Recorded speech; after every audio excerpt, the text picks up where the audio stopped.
Given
Program, yes, more than we do. Amen.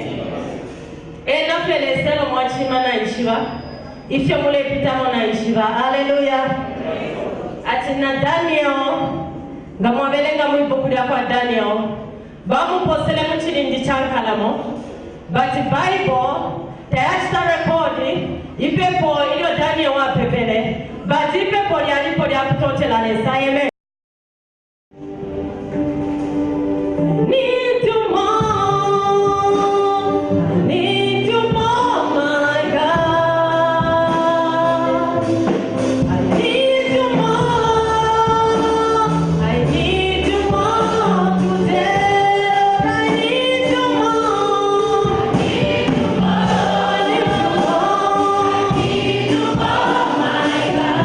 Lord, I need you more.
Prophet is working on the great man of God, Prophet Chanda. Acknowledge the presence of Mama Prophet, the leadership, and I greet you all in Jesus' name. Amen. Amen.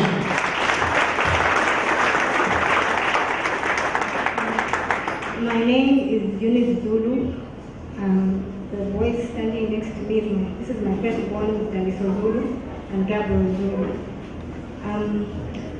Before I came to this ministry, I was frustrated. I was frustrated in almost areas of my life. The finances were always going down, and my marriage was a wreck.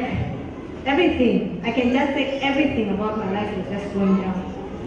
So when I came to this ministry, Prophet actually prophesied about things that were actually true in my life. He told me not to give up and that I'm a strong woman. To begin with, I think 2 weeks before Prophet had gone to Nigeria with Mama Prophet, I spoke to my husband about certain issues concerning what we were going through as a family.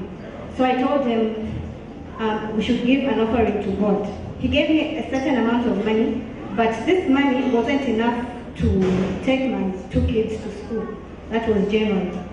So I talked to him and I told him, let's give an offering to God. We need to move the heart of God. So like for him, he was a bit reluctant because I wanted to give a bit of a huge amount because what we were going through was too big. It was beyond my thinking. So apparently, so when I told him that, he was a bit reluctant to that. So I just left and I said I was going to give the offering behind his back, of which I did. That was like 2 weeks before Mama Prophet and Prophet had gone to Nigeria. So when I gave that seed, I think that was January now. Mama Prophet and Prophet came back from Nigeria. And for me, like the Sunday that, like 2 weeks after Prophet came back from Nigeria, I was scared because the following day was the schools needed to open for the children. So before I came to church, I had no peace. I had no peace within me. And even when I came to church, I had no peace. So apparently, I was waiting for a friend who actually told me about the Prophet like 4 years back. She was coming from Quito. So I sat right at the right back of the church. So when Prophet came in, I think what he did was just tell us to say thank you to God for what he was going to do at that service. And then next, he just said, some of you need to give an offering where you have to get school fees for your children. You know, there where I was, I don't know, all I could remember, I fell under the anointing. I fell under the anointing and I had peace in my heart. That was Sunday. Of course, we had a beautiful service and I went back home and I found my husband. So I was avoiding him, knowing I had given this offering for the school fee of my child, Dennis. So now I was avoiding him and he asked me, do you still have the school fee for the children? So and I told him, I remember that time when I wanted to tell him to say, let's give an offering to God. I gave it as an offering. So he was like, no, it's okay. Since you gave it to God, it's fine. That already shocked me because I was expecting my husband to maybe shout at me to say, oh, what have you done with the money and all that. But to my surprise, he just said, no, it's fine, you gave it to God. Not knowing that same Sunday, he had a breakthrough he had a financial breakthrough. On Monday, that's how come I took my firstborn son to school. Children of God, I'm telling you this because our finances were that bad such that we couldn't take our children to school, both our kids to school. So that same week, I'm telling you, this ministry, this ground is a good ground where you can sow seeds. That same Friday, that same week on a Friday, I received a financial breakthrough of 5,000. Hallelujah! Praise God.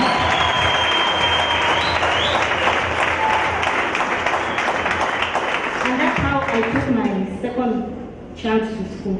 And I also solved the other problems at home. My second testimony is about my husband. I've been married for 9 years with my husband. and he's been a diabetic patient. I'm telling you, children of God, this sickness has robbed me of, it's robbed me of my peace. It's robbed me of rest. But I don't know how God did it. The time I just started coming to this ministry, there were times, I can say it's been like that all the 9 years of my marriage. I never used to sleep. I used to be like a bodyguard for my husband.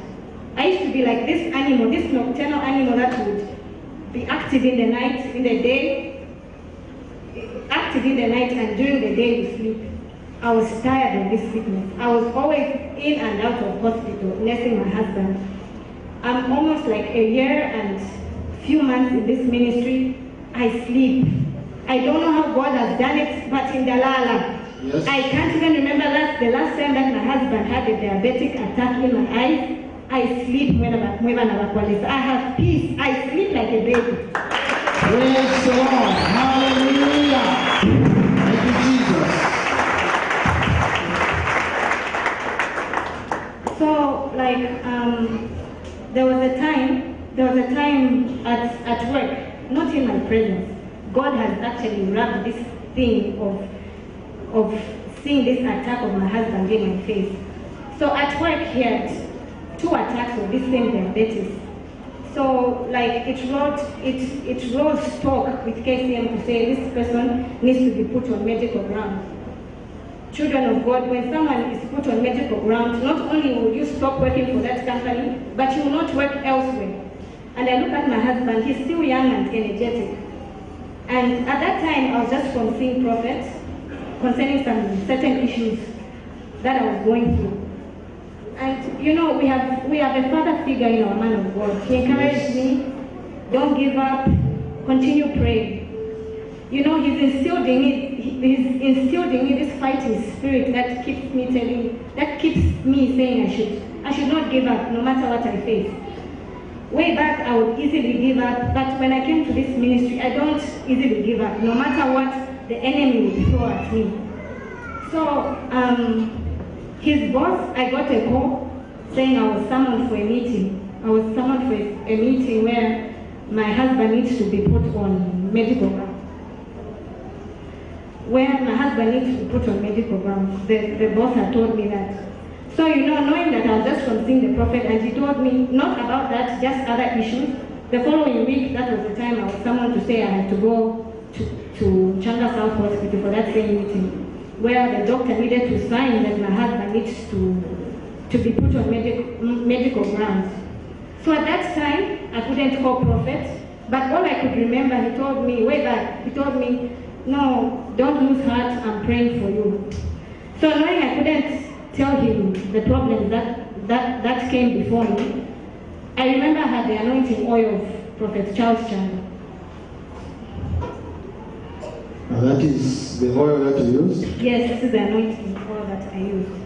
So I was summoned to go there 14 hours.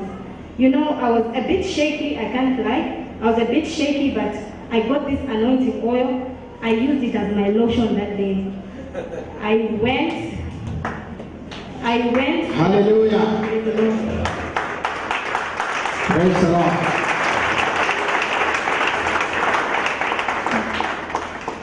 So I reached Chanda South Hospital where the human resource was to be there. The boss for my husband needed to be there, my husband of course, and myself.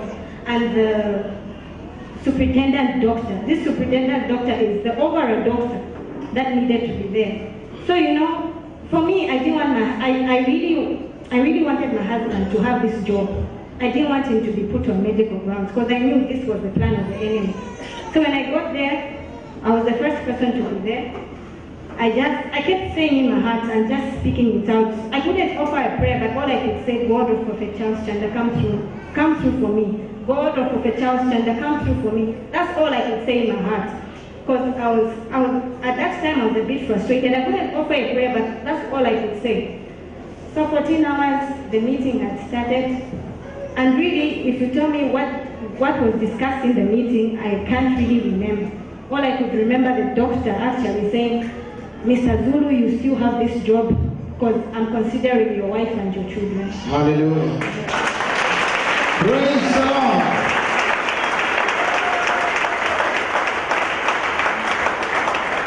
Hallelujah. Amen. We have heard the two testimonies to which our sister has testified the goodness of God, what the Lord has done in her life. She started with the financial breakthrough, and for sure the problem of finances is no one man's problem. It is a problem which everyone or almost everyone passes through. But it's something that we find that if we invoke God, it's not an issue. He do it in his own way, to the extent that we even get surprised to how that problem is solved, as the sister has said. But according to what our sister has said, I believe you heard her. She did not just say, we shall you work one day over financial problem. She took a step of offering something to God. Because it is always by prayer. There are people who can pray. There are people who can fast. But you find that that problem will still be there. There is a step that is needed to be taken. Enough is enough. And she did that. She offered all that she had.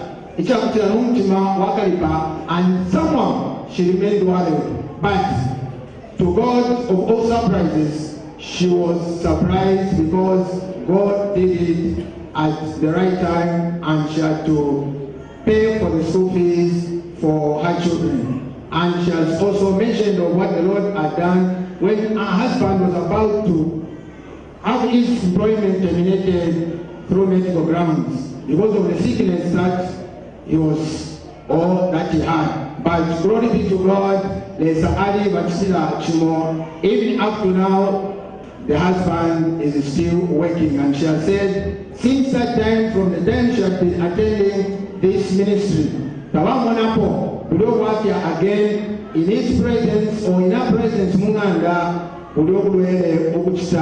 Oka. Hallelujah. Praise the Lord. The sister, hallelujah.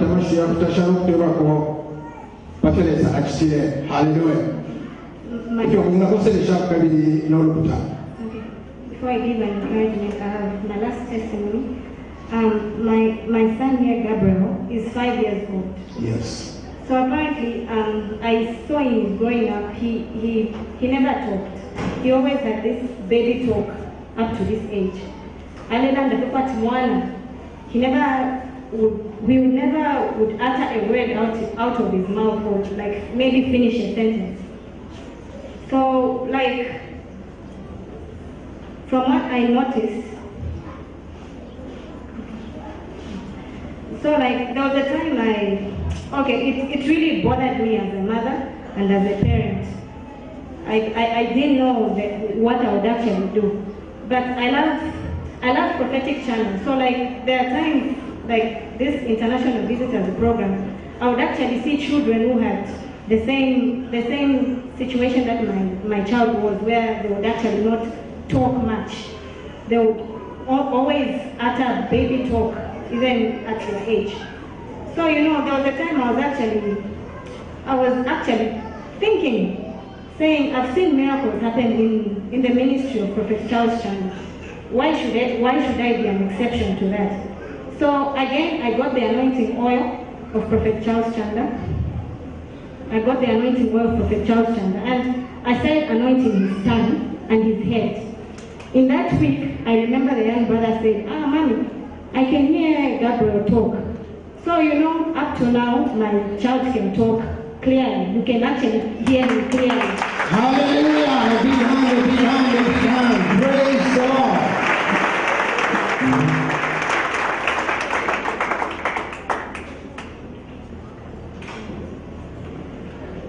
My encouragement to the church is, I don't know that situation that you have or that mountain that is before you. The God of Prophet Charles Chanda does not fail. Yes. The anointing in this place is too much. What we are getting, I think it's little. What the man of God has labored, the anointing that he has labored for is too much. Let us just be serious and receive big in Jesus' name. Amen. Hallelujah. Amen. Tumompera maiki aliko tumo. Jesus is the Hallelujah. Praise God. Before Kalisa ata nayo amashu. Awe, ale na ndekwa tumana. Baby talk, blah, blah, blah, just like that. Hallelujah. Amen. Tuwatotela biwa lesa. Lesa chini. Hallelujah. Ala konka po ya karo lomwe.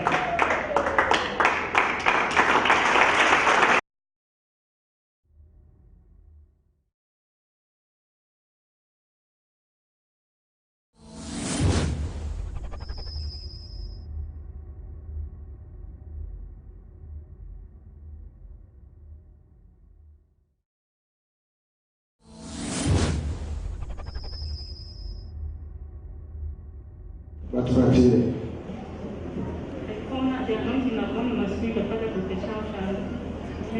Amen.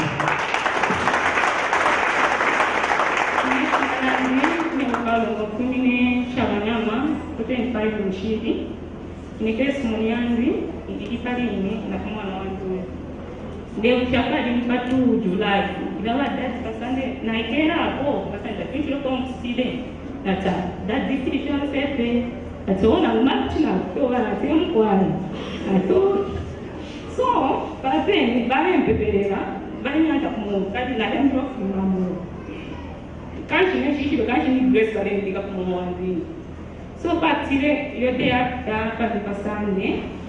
On Wednesday na sana kwanza kwanza nito kujanaya sana zao bibi na shooting na sana na mweleza nishara nene pia kwa pipi yale ni sana na tamu mweleza nena sana ama naanza baba tebu naomba niishi again hapo kumwamini shura penda na mwezi zote na kwetu ndiye makatao bibi tairewera mweleza toka nitile birthday parapeni ukopa kuma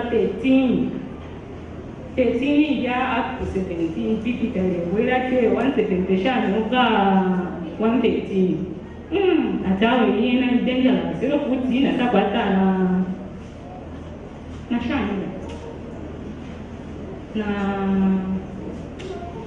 ama protein ya 3+ wana yena dangerous ati itiga mwana wa mama mpanareka so ila hii ndio kama kunchanga mama anaweza kaya chigamo na kila nasi mbili na ditapimba sana ngufu wakati mwangu ngatati na moni umezwa awe chini tete cha ubichi kuvimba sana baba akapata shari kero kupepa ma doctors na baisa kale sana mbipa bedside na ngatati hiyo si not operation mwana afya mara protein na ya santi plus dangerous sana na bibi chuambo sana rafiki na alikeni wanapata sana ni operation na kama kapa patio wini yote alifa Wednesday kuna shefu ni wadai wa prophet kuna dad mfweni ashinda tawe itizo sana na doke that yona mimi ya bibi papes na kama na pale sana kushoto kulanda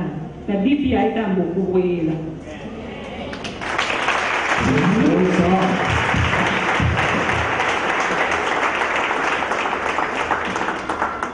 after wela makapale sasa wanu Chanda ya wela nomo amkuikana tuma mfuleni atawe prote makasete kete 3+ kwa asoma shule nzuri na muno bani nomsamle pera tangato kitamu muno na wakaisa na ndio kimekokosha utwamu kuna mambo na wa bibi wakati somti waisamba kuna mubili basandu bila patawi so utachita ulimba walambo kuna 4 hapo wakati tunapata ile wa kwalezi ndiye sasa shule tukapata tezi pati pali kwa shaka na refu Amani walisha kapa 8 hours bade wena mu 18 ya ebale mu asha tunseshi grafini ne mu ya lesi so I paperese kwa tata na ukwepe so do pande bere mu mo chwanga ata mukakapira ila ama ismakapire mu 7 months na natao na hiyo nishpandu awe shinga na bako grafini wana wapasa ni shinga kali pa Friday madoka exercise wadaki awe karaka pe induce umwane so amabote na kwa chakula na mweleza ni